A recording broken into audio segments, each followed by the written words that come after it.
زما په نظر اسرائیل پر ایران په دغه بریدونو سره 15 هدفونه ترلاسه کړل.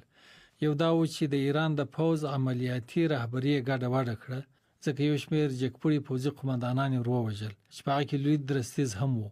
بل هدف یې دا ترلاسه کړی چې د ایران اټومي پروګرام ته سخت زیان ورسوي او د ایران اټومي پروګرام یې که د کلونو لپاره نه د څو میاشتو لپاره پر شاک، یعنی د ایران لپاره به دا ډیر وخت وغواړي، ډیر امکانات به وغواړي چې بیرته ځان هغه ځای ته ورسوي چې دغه برید مخکې و.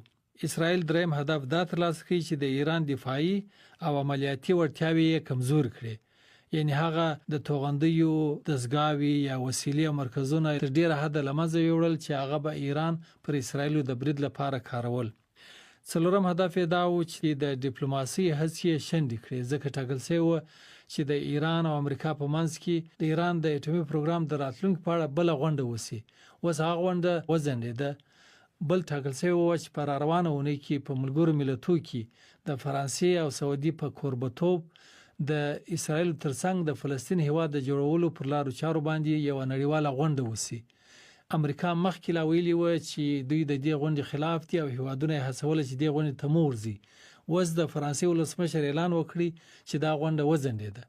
او اسرائیل پنځم هدف دا ترلاسه کړي چې په ایران کې دننه د ناارامۍ او خلکو د پاڅون هیلې راژوندۍ شوې، ځکه په ایران کې یو شمېر خلک له خپل حکومت څخه ناراضه دي.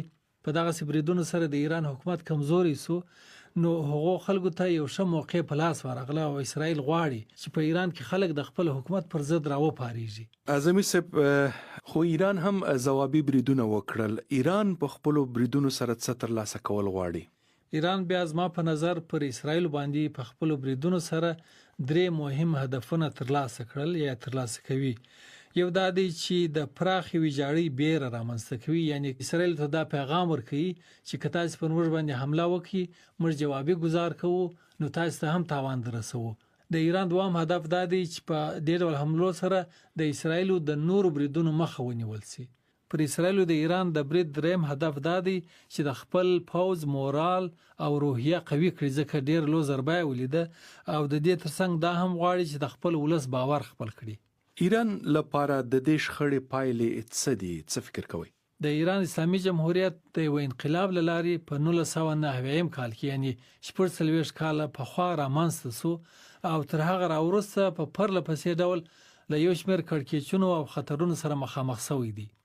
خو دا جنگ د ایران د بقا جنگ دی، ځکه په 1980 کلونو کې د عراق او ایران تر تکلنې جګړې راوروسته دا د ایران د حکومت لپاره تر ټولو لوی خطر او امتحان دی. نو له دې کبله به د ایران حکومت تر خپل وسه هر څه کوي چې په واکه پاتې شي.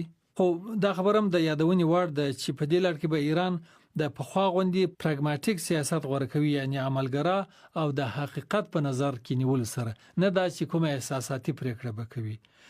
او بل مهم خبره دا ده چې ایران نه غواړي مخامخ او پراخ جنگ وکړي، ځکه اوس د ایران لپاره وخت مناسب نه دی. هغه په دې چې ایران خپل ور سره خرابېږي او لبل خو ایران اوس په کمزوري حالت کې دی، ځکه د ایران سیمایي ملګری یا لمنځه تللی یا کمزوري سوي دي. لکه په سوریه کې د بشار الاسد حکومت ختم سو، په لبنان کې د حزب الله ډله اسرائیل ډیره وځپله او ډیره کمزوري شوې ده، او په غزا کې د حماس ډله هم بیخي په کمزوري حالت کې ده. نو د ایران لپاره دا د پراخ جنگ او مخامخ جنگ مناسب وخت نه دی. د دې شخړې په لړ کې د لویو هیوادونو لکه امریکا، روسیه او چین رول څنګه ارزوي تاسو؟ امریکا به له خپل ملګری اسرائیل سره همکار پاتېږي، سیاسي او پوځي همکاري به ورسره روانه ساتي. خو ولسمشر ټرمپ هم خپل په مشکل حالت کې دی، ځکه د خپل کمپاین کې خپل رای ورکوونکو ته دا وعده ورکړی و چې دای به امریکا له دغه سي جنگونو څخه خراباسي. او له بل خوا ولسمشر ټرمپ اسرائیل ته هم ډیر نږدې دی. نو د پریکړه به د پرای ورکوونکو باندې اتمن تاثیر کوي او هغه به سره ویشي. خو که خبره د چین او روسیې سي، نو د دواړو هیوادونو ایران ته نږدې دي او د ایران تجارتي همکاران دي، او له روسیې سره ایران نږدې پوځي همکاري هم لري. نو د دغه دوه هیوادونو رول ډیر مهم دی چې څه کوي یا څه نه کوي. د ایران کمزوري یو ډول د چین او روسیې لپاره ښه خبر نه دی. خو له بل اړخه کې د مسلې ته وګورو، نو کېدای شي د منځني ختیځ په یو بل کړکېچ کې د امریکا جوړه ښکیلتیا د روسیې او چین په ګټه تمام شي، ځکه د دې نتیجه به دا راوځي چې امریکا یو وار بیا په مزني ختیځ کې ښکېل سي نو پر روسیې او چین به تمرکز کم سي چې دا د چین او روسیې لپاره ښه خبره ده.